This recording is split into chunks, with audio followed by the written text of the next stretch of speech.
This is Jason Williams, DO. This is the Williams Family Medicine channel, helping you to live your best life. Are you someone that suffers with abdominal pain, bloating, cramping, gas, diarrhea, constipation, or many of these things together?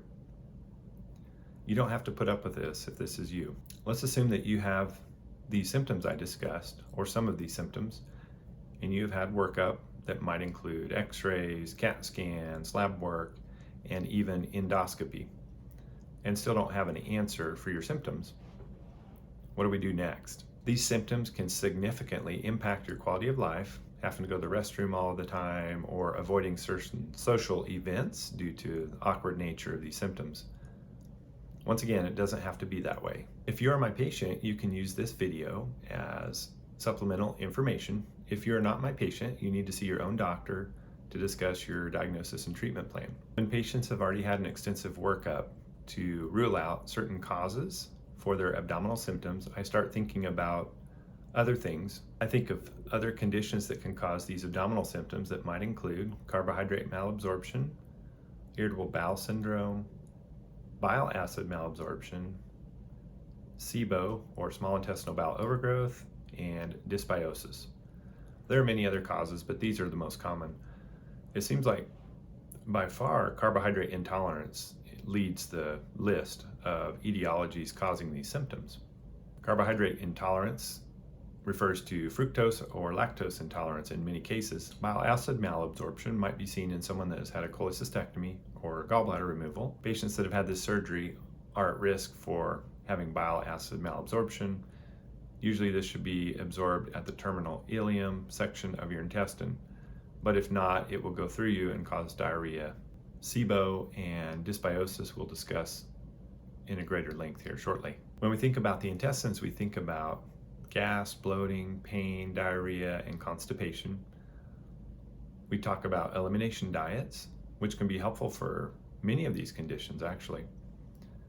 If we talk about lactose and fructose, those are basically milk and fruit avoidance type diets. There's also fructose in other processed foods. It is common to consider a low FODMAP diet, which stands for fermentable oligosaccharides, disaccharides, monosaccharides, and polyols. Saccharides refer to carbohydrates chained together. Polyols refer to sugar alcohol substitutes such as xylitol, sorbitol, and erythritol.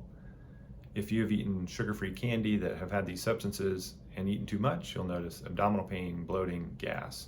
If you're going to avoid high FODMAP foods, you're going to avoid things such as milk, ice cream, wheat-based cereal, bread, beans, lentils, asparagus, cherries, apples, pears, and peaches.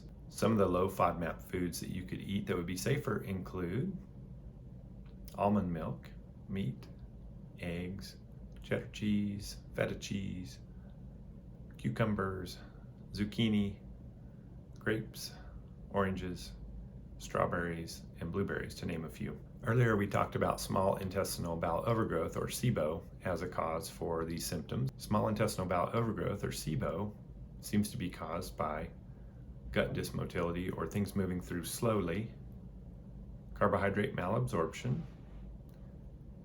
problems with decreased stomach acid, decreased digestive enzymes, and even certain medications like oral contraceptive pills and proton pump inhibitors.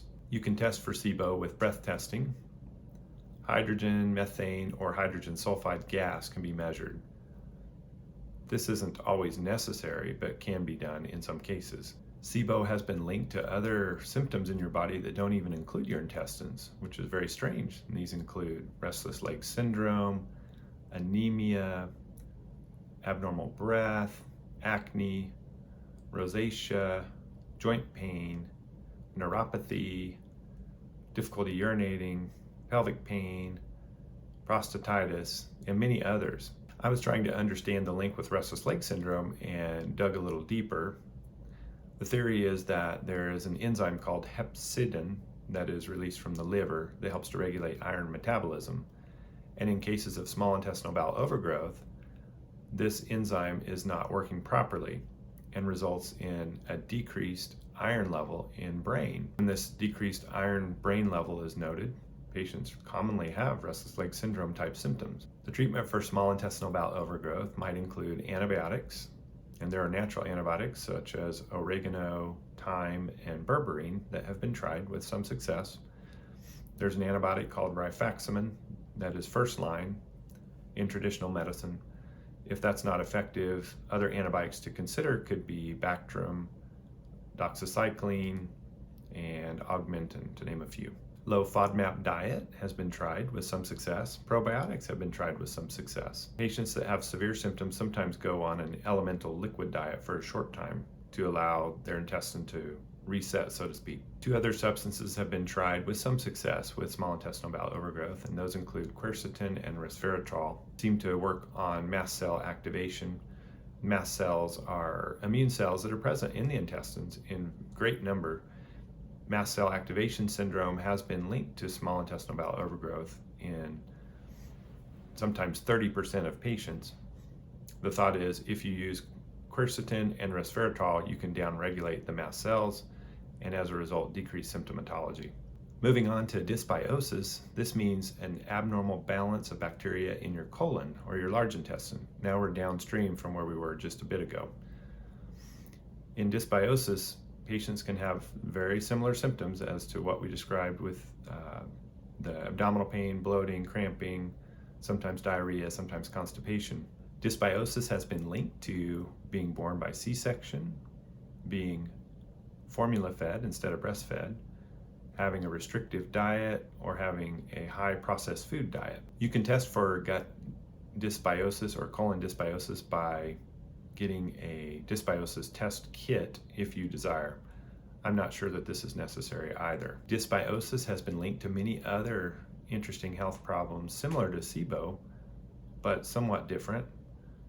Some of these include eczema, allergies, asthma, autism, ADHD, and even cancer. The treatment for dysbiosis is very similar to that used for small intestinal bowel overgrowth. I do not see the connection with the mast cell activation syndrome, so I don't see the use of quercetin and resveratrol necessarily, but I have seen the use of prebiotics, probiotics, antibiotics, and even sometimes elemental diet in severe cases. As you can see, there's an overlap in treatment for these conditions, and sometimes we're not even testing for these conditions, just treating empirically. Sometimes that's the most cost-effective way to treat patients anyway. In some of my other videos, I've talked about the 1977 dietary guidelines that recommended increased carbohydrate intake. These guidelines weren't based in very good science at the time, but it's the information that we had, and that's what was passed. Now we've had 50 plus years of an experiment, and we see some of the downstream bad effects that have occurred. Some of these chronic health conditions that have exploded in incidence started since the dietary guidelines were instituted. Carbohydrate intolerance may be the biggest cause for some of these abdominal symptoms. Therefore, using a carbohydrate restriction type diet may help tons of people with these problems. I don't want you to give up hope if you're suffering from abdominal pain, gas, bloating, diarrhea, and constipation. I will help you sort through that. If you're my patient, you can see me and we can talk more about this. If you are not my patient, you need to see your own physician to discuss your diagnosis and treatment plan. This is Jason Williams, DO. This is the Williams Family Medicine Channel, helping you to live your best life. Signing off.